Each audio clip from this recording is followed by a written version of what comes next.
For the majority of calisthenics skills, it's much easier to do the eccentric, the down phase, than it is to do the concentric, the up phase. So I'm going to show you today with press handstand variations how you can use that to your advantage when you're training. So if we first look at the more advanced levels, I'm going to do a standing straddle press, which is the easier variation. And then I'm going to combine that with a eccentric, so a slow shoulder press, which is the harder variation. So that was the easier up, which is the straddle press, and the harder down, which is the shoulder press. So for the easier option for the up phase, let's look at a wall frog jump, and then the down movement, a frog wall press. So the frog movement is less demanding from a flexibility point of view, and the jump is easier from a strength and control point of view. So I'm going to externally rotate the hands, and then I'm going to bend the knees but keep the weight in the hands, and then I'm going to jump, pass through the frog up to my handstand. Now in this position, with the hands slightly turned out, I can take the back to the wall, and then I'm going to do my froggy, again not so demanding on the mobility, press eccentric. So I'm going to roll down through the path where I have the press, find the floor with the tiptoes, and finish there. So it's the easier up, the jump, and the harder down, the eccentric press. If you're a little bit more progressed or have a bit more flexibility, a very similar option would be exactly the same, but using the straddle. So it's demanding more technique and range of motion, but exactly the same setup. But instead of passing through frog, I pass through straddle, then I go against the wall, again through straddle on the way down, articulate through the spine, find the floor, hold for a couple of seconds, come back out again. So that would be seen as being slightly harder than the frog version. The wall straddle jump is slightly harder than the frog jump, and then the straddle wall press is slightly harder than the frog wall press. See, it depends where your flexibility and strength is and what is harder for you. But with all of these variations, the down phase is definitely harder than the up phase. So harder again here could be a shoulder press up and a planche press.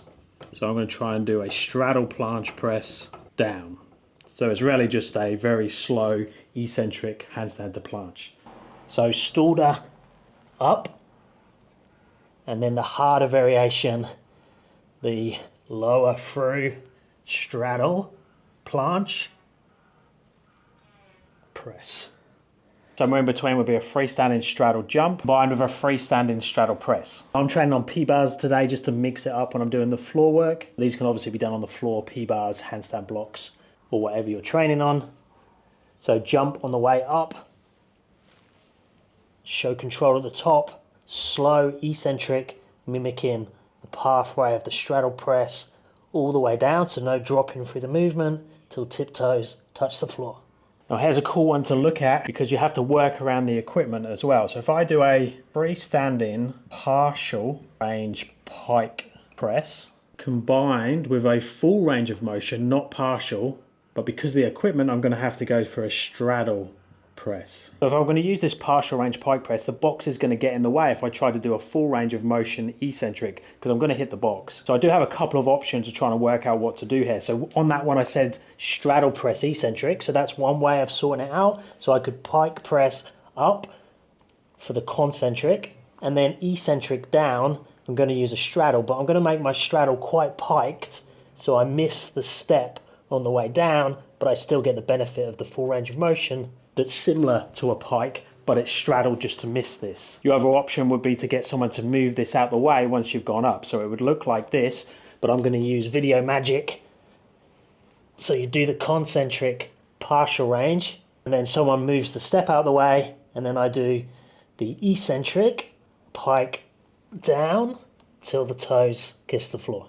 And that way the box doesn't get in the way. So you've got options.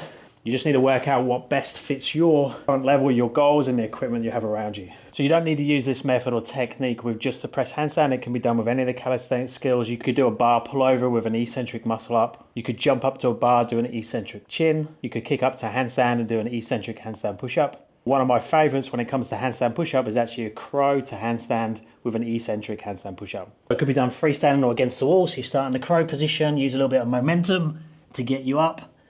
Find your handstand position at the top, and then do a slow eccentric handstand push up with ideally with a pause at the bottom before coming back out. So another way of thinking about this is we don't actually think about this, we think about this. So this is the movement, this is what we program, but this is how we enter that exercise. So it's like we're not wasting the concentric phase, we're not just getting up into the position with no thought to the skill, we're going to get a bonus with this part, but this is the actual working set. So if you're on your program, these are the exercises that you'd actually see, and this is just our entry. The downside would be that this could take up some energy before you go into your main movement, so you have to make that type of decision. Let me know your thoughts on this one down in the comments. If you need help with your training, check out my website or my app. Links are down in the description. Check out this video next, and I'll speak to you in the next one. Thanks, guys.